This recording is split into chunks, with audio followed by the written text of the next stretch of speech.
Guys, welcome back to our YouTube channel. So आज मैं आपको बहुत अच्छा वीडियो लाई हूँ आपके लिए। इसमें आपको बताऊंगी कि एग्रीकल्चर के पास स्कोप क्या है, मतलब सीरियस वाली स्कोप क्या है आपके लिए। क्या कर सकते हो आप एग्रीकल्चर के पास। आपको ऐसा लगता होगा कि कुछ नहीं है करने को, बहुत कुछ करने को। और हमारे साथ एक एक्सपर्ट अंकित कौंडल, ये आपको बताएंगे कि आप एग्रीकल्चर के बाद क्या क्या कर सकते हो। सो अंकित कौंडल से hi to our audience. Hi everyone. तो गाइस, हम आपको सारी स्कोप बताएंगे एग्रीकल्चर की, बीएससी के बाद, एमएससी के बाद ओवरऑल कौन सी सबसे बेस्ट जॉब है और कौन सी नहीं। तो इसलिए हम थोड़ा एग्रीकल्चर स्पेसिफिक रहेंगे इस वीडियो में। So we will start from the 10th best job to first best job. So बताओ हमें। अभी कोई भी एग्ज़ाम होता है या कोई भी मतलब सब्जेक्ट्स होता है, उसके अपने अपने स्कोप्स होते हैं। सो वे हम एग्रीकल्चर में हैं तो एग्रीकल्चर का भी अपना स्कोप होगा कि, और काफ़ी डाउट्स भी होते हैं बच्चों को कि एग्रीकल्चर के स्कोप्स क्या होते हैं और क्या एडवांटेज है इस फील्ड में जाके और क्या उनको। तो स्टार्ट करते हैं एग्रीकल्चर के स्कोप से और एग्रीकल्चर की जॉब से, जो एक आस्क होती है नॉर्मल स्टूडेंट की एग्रीकल्चर फील्ड के। तो सबसे पहले, अगर आप ग्रेजुएशन कर रहे हो एग्रीकल्चर में, बीएससी ऑनर्स एग्रीकल्चर एक ऑनर्स में, अगर एग्रीकल्चर में ग्रेजुएशन कर रहे हो तो ग्रेजुएशन के बाद एक एग्ज़ाम होता है जो आईबीपीएस लेता है, which is AFO exam, agriculture field officer exam. तो इसमें एग्ज़ाम वही पूरे बीएससी ग्रेजुएशन की जो भी सिलेबस होता है उसमें उस एग्ज़ाम में पूरा ही सिलेबस आता है और आपको वो क्रैक करना होता है। उसके बाद ग्रेड 1 ही ऑफिसर फील्ड है ये। और इसकी सैलरी आपको पर एनम देखा जाए तो 4.92 या 5 लाख के अराउंड पर एनम सैलरी मिलती है। एंड अगर आप मोर इंटरेस्टेड हैं मास्टर्स करने में एग्रीकल्चर में, तो उसके बाद मास्टर्स के बाद आपको एक और एलिजिबल हो जाते हो आप एक और एग्ज़ाम के लिए, जो कि है ADO exam, agriculture development officer. ये एएफओस के कंपैरिजन थोड़ा और रिपीटेटिव है। और साथ में इसकी जो सैलरी होती है, अगर मैं पूरे एनम की सैलरी बताऊँ, पूरे ईयर की सैलरी बताऊँ, तो 9 to 10 लाख पर एनम इसकी सैलरी आराम से आप को मिल सकती है। तो आप हमें बताओगे, जैसे आपने एफओ के बारे में बताया और ईडीओ के बारे में बताया, तो एएफओ का जैसे बच्चों को अगर तैयारी करनी हो तो किस हिसाब से तैयारी कर सकते हैं एएफओ की और एडीओ की, और क्या स्पेसिफिक टाइम रहेगा तैयारी करने का, क्योंकि बच्चों को ये डाउट्स आते हैं कि हम कौन से ईयर से तैयारी करें, कैसे तैयारी करें। तो अभी आप ग्रेजुएशन में हो तो जो फर्स्ट ईयर होता है वो बिल्कुल बेसिक से सब्जेक्ट्स होते हैं, जो भी आपने +1 +2 में पढ़ा होता है वो बेसिक सब्जेक्ट्स होते हैं। तो अगर आपकी +1 +2 में अच्छी पकड़ है तो आपको वो फर्स्ट ईयर आराम से निकल जाता है। तो उसमें इतना स्ट्रेस लेना नहीं होता आपको किसी भी कॉम्पिटिटिव के लिए, जो कि आपने ग्रेजुएशन के बाद देने हैं। स्ट्रेस आपको एग्ज़ाम के लिए या कंपटीशन या एएफओ की मैं बात करूं, क्योंकि वो बिल्कुल ही जस्ट इमीडिएट आफ्टर ग्रेजुएशन होता है।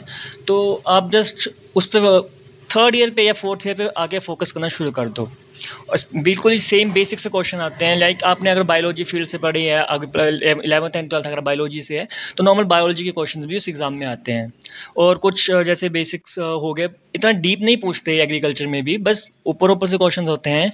तो अगर आपने क्लासेस अच्छे से लगाई हैं और बिल्कुल डेली टू एक से 2 घंटा अगर आपने इस एग्ज़ाम के लिए फोकस करा है, तो आराम से वो एग्ज़ाम फर्स्ट अटैम्प्ट में क्लियर हो सकता है एफओ का एग्ज़ाम। तो इसमें फर्स्ट और second year normal college life enjoy करो। थर्ड ईयर ऑनवर्ड्स आप ये सोचना शुरू कर दो कि आपने किस फील्ड में जाना है। अगर एएफओ में जाना है तो एग्रीकल्चर में ही साथ में क्लासेस करो, या कोई भी आपको एनरोलमेंट, आजकल बैचेस काफ़ी चल रहे हैं तो बैचेस ज्वाइन करो। डेली एक या 2 घंटे की क्लास लगाओ और इमीडिएट आपका क्लियर हो जाएगा। अच्छा, तो एएफओ का तो चलो हमें बच्चों को पता लग गया। ये होता है कि कॉम्पिटिटिव एग्जाम में ना थोड़ा ऐसे कंपटीशन भी काफ़ी ज़्यादा है। अगर किसी का जैसे थोड़ा out of the box box करना हो कुछ, तो ऐसे जैसे business type, agri business type, तो उसके लिए भी हमारे पास जैसे हम स्टार्टअप्स खोल सकते हैं। बट जैसे उसमें एक दिक्कत ही आती है बच्चों की, इन्वेस्टमेंट। तो आपके पास कोई आइडिया है उसके लिए? अगर कोई चाहता है कि वो एग्रीकल्चर में ही एंड बिजनेस फील्ड में जाए, तो इसके लिए तो सबसे पहले यही है कि आप ग्रेजुएशन के बाद एमबीए कर सकते हो। और ये सबसे अच्छी अपॉर्चुनिटी होगी, क्योंकि अगर आपका कोई पिछला बैकग्राउंड बिजनेस का नहीं है तो बहुत मुश्किल हो जाता है कि आप एग्रीकल्चर में इस बिज़नेस को उठाना बहुत मुश्किल हो जाता है। अगर पीछे से कोई बैकग्राउंड अगर बिजनेस में है तो आप उसको बढ़िया से आगे परस्यू कर सकते हो। लेकिन अगर नहीं है तो आपको उसके लिए आपको मास्टर्स या बिजनेस में मास्टर्स करनी पड़ेगी। और उसके बाद आपके पास ऑप्शंस खुलते जाते हैं, या प्राइवेट कंपनीज के थ्रू आपको एक अच्छा एक्सपोजर मिलता है आफ्टर एमबीए।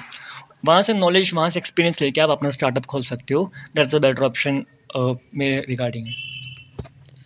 और अपने बिज़नेस के लिए हाइड्रोपोनिक्स वगैरह भी काफ़ी चला हुआ, बट उसमें इन्वेस्टमेंट काफ़ी चाहिए होती है अगर बिज़नेस आपको हाइड्रोपोनिक्स वगैरह का करना है। और एग्रीकल्चर रिलेटेड बिज़नेस का ऐसा होता है कि उसमें काफ़ी स्कीम्स होती है गवर्नमेंट प्रोवाइडेड। अगर आप वो क्राइटेरिया मेट कर रहे हो तो आप वो वाले बिज़नेस भी खोल सकते हो, वो काफ़ी अच्छा होता है क्योंकि गवर्नमेंट बेनिफिट देती है उसके लिए। एग्रीकल्चर में वैसे तो टैक्स नहीं लगता, बट अगर लगता है तो वो काफ़ी कम लगता होगा as compared to other sectors, because agriculture को काफ़ी प्रोत्साहन दिया जाता है। So this is all about business. अगर आपका बिज़नेस माइंडसेट है तो आप उसके हिसाब से इनोवेटिव सोचो, देखो कि क्या प्रॉब्लम्स हैं, कैसे टैकल कर सकते हैं। और अगर आपको कॉम्पिटिटिव एग्ज़ाम करना है तो एडी और एएफओ कर सकते हो। और अगर आपको ऐसा है कि कुछ बच्चों के डाउट्स ये भी होते हैं कि क्या 4 साल के बाद हम जॉब्स कर सकते हैं, जैसे कॉम्पिटिटिव नहीं, जैसे दूसरी सीवीओ के थ्रू हम नौकरी कर सकते हैं कि नहीं कर सकते हैं, और उसकी पेमेंट क्या रहेगी क्या नहीं रहेगी, तो आपको है उसका कुछ आइडिया? तो आप बताएं। लाइक देखो, अगर आप चाहते हैं कि आपको बिना किसी एग्ज़ाम दिए हुए कोई भी, अगर आप चाहते हो कि हमें मतलब जॉब, डायरेक्ट जॉब करनी है, तो हमारे पास यहाँ पे हमारी यूनिवर्सिटी में अगर मैं बात करूँ तो यहाँ प्लेसमेंट्स होती हैं। फोर्थ ईयर पे जब बच्चे रावे या कुछ एलपी वगैरह प्रोग्राम्स कर रहे होते हैं, तो सर बाहर से जो कंपनीज आती हैं प्लेसमेंट्स के लिए, बस नॉर्मल वे पे उनका इंटरव्यू होता है। अगर उनको इंटरव्यू अच्छा लगता है तो बस उनकी सिलेक्शन हो जाती है उसी टाइम पे, और आफ्टर डिग्री वो जॉब करने के लिए एलिजिबल हो जाते हैं उनकी कंपनीज़ में। तो लाइक अभी भी हमारे सीनियर्स जो थे उनकी भी सिलेक्शंस हुई थी काफ़ी बच्चों की, तो उनके भी 40 या 50,000 पर मंथ सैलरी पे उनका जॉब लग चुकी थी। तो अभी जस्ट ग्रेजुएशन के बाद वो वहीं पे गए हैं। तो एक बेटर ऑप्शन, अगर कोई भी कॉम्पिटिटिव एग्जाम नहीं देना चाहता, तो आप एक अच्छी ओजीपी मेंटेन रखो बस कॉलेज लाइफ में। बाकी सारे एक्सपोजर्स करो, एक्स्ट्रा करिकुलर में जाओ, whatever you want to refer, सब कुछ करो, और उसके बाद इंटरव्यू दो। अगर आपकी पर्सनैलिटी भी एक ओवरऑल मैटर करती है आपकी जॉब के लिए, तो पर्सनैलिटी डेवलपमेंट करो, अच्छे से कॉलेज के क्लासेस लगाओ और इंटरव्यू दो, अपने आप प्लेसमेंट हो जाती है। और हमारे जैसे एग्रीकल्चर वालों के लिए बैंकिंग के लिए भी हमारे पास स्पेसिफिक ऑप्शन होती है नबार्ड का। नबार्ड एक बैंक है जो एग्रीकल्चर वाले जिसके लिए टेस्ट दे सकते हैं और वहाँ पे भी लग सकते हैं। और एग्रीकल्चर में अगर आपको एमबीए करना हो तो आप नियाम से भी कर सकते हो। जैसे बार बार एमबीए करोगे तो कंपटीशन ज़्यादा है। नियाम जो है वो एग्रीकल्चर वालों के लिए होता है, इफ़ यू आर इंटरेस्टेड, ठीक है। तो ये हमारे पास कुछ जॉब्स थी, बट लास्ट क्वेश्चन मैं अंकित कौंडल से ये पुट करना चाहूँगी कि आपके हिसाब से बेस्ट जॉब क्या रहेगी ओवरऑल एग्रीकल्चर ग्रेजुएट के लिए? मतलब अगर बंदे ने कुछ सोचा ना हो और कुछ ऐसे stable and most paying jobs कौन सी रहेंगी? मेरे हिसाब से अगर if you are interested in teaching, अगर आपको अच्छी लगती है टीचिंग, तो PhD is a better option है। लेकिन अभी भी यूजीसी ने एक स्टेटमेंट दिया है कि आप आफ्टर ग्रेजुएशन भी पीएचडी कर सकते हो। उसके लिए आपके पास मिनिमम 7.5 ओजीपी होनी चाहिए and minimum 4 year degree programme होना चाहिए। तो पीएचडी करके भी एक अच्छा जॉब एक्सपोजर आप ले सकते हो। सेकेंडली, अगर इस कॉम्पिटेटिव थ्री और ग्रेजुएशन या पोस्ट ग्रेजुएशन के बाद की मैं बात करूँ कॉम्पिटेटिव देकर, तो ADO is the best option मेरे रिगार्डिंग, क्योंकि एक काफ़ी अच्छा आपको एग्रीकल्चर फील्ड में भी एक्सपोजर मिलता है, एक हाई पैकेज ऑफ सैलरी मिलता है, एक बट एम्पल ऑफ अमाउंट मिलता है आपको, और साथ में ही काफ़ी रिस्पेक्टेड जॉब है जो कि हर एक एग्रीकल्चर स्टूडेंट प्रेफर करता है। और उसके बाद कुछ और जॉब्स होती हैं, लाइक मैं लिस्ट करना चाहता हूँ, एग्रीकल्चर एनालिस्ट हो गया, फूड सेफ्टी ऑफिसर हो गया, फूड टेक्नोलॉजिस्ट हो गया, ये सारी की सारी आजकल हाई डिमांड में है। तो स्कोप बहुत ज़्यादा है, बस अच्छी मेहनत और अच्छे एक्सपोजर की ज़रूरत है। जैसे अंकित कौंडल ने आपको बताया यूजीसी का, बट उसमें आप एक बात ध्यान रखना कि आपको एमएससी का भी उसमें पढ़ना पड़ेगा। आपको जैसे पीएचडी में जाना है तो आपका ऐसा होगा कि जीपी वगैरह तो आ गई, बट बीएससी वालों को ये दिक्कत होगी कि उनको एमएससी का भी पढ़ना पड़ेगा साथ में, तो वो इतना आसान नहीं रहेगा जैसे। और एडीयू जो है वो बहुत अच्छी जॉब है, वो एक क्लास जॉब है, आपको ऑफिसर जैसी ट्रीटमेंट मिलेगी, आपको सर्वेंट्स मिलेंगे, सब कुछ आपको प्रोवाइडेड होगा, ठीक है। और एग्रीकल्चर एक वर्सेटाइल सेक्टर है क्योंकि इसमें हमें एलपीएम का सब्जेक्ट होता है जो वेटनरी साइंसेज में, जिसमें आप मास्टर्स कर सकते हो। हमें फूड साइंसेज के भी सब्जेक्ट्स होते हैं, ठीक है। हम बेसिक्स में भी सब्जेक्ट होते हैं, जैसे बायोकेमिस्ट्री भी होता है, तो हमें काफ़ी ज़्यादा सब्जेक्ट्स होते हैं। तो अगर आपको मास्टर करनी हो तो आपको एक वर्सेटिलिटी मिलती है कि आपको वर्सेटाइल होता है कि आप किसी में भी एमएससी कर सकते हो, किसी भी लाइन में जा सकते हो। आपको बस एक बात है, आपको इनोवेटिव होना है।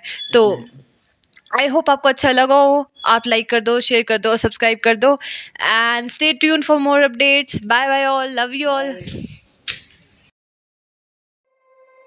You said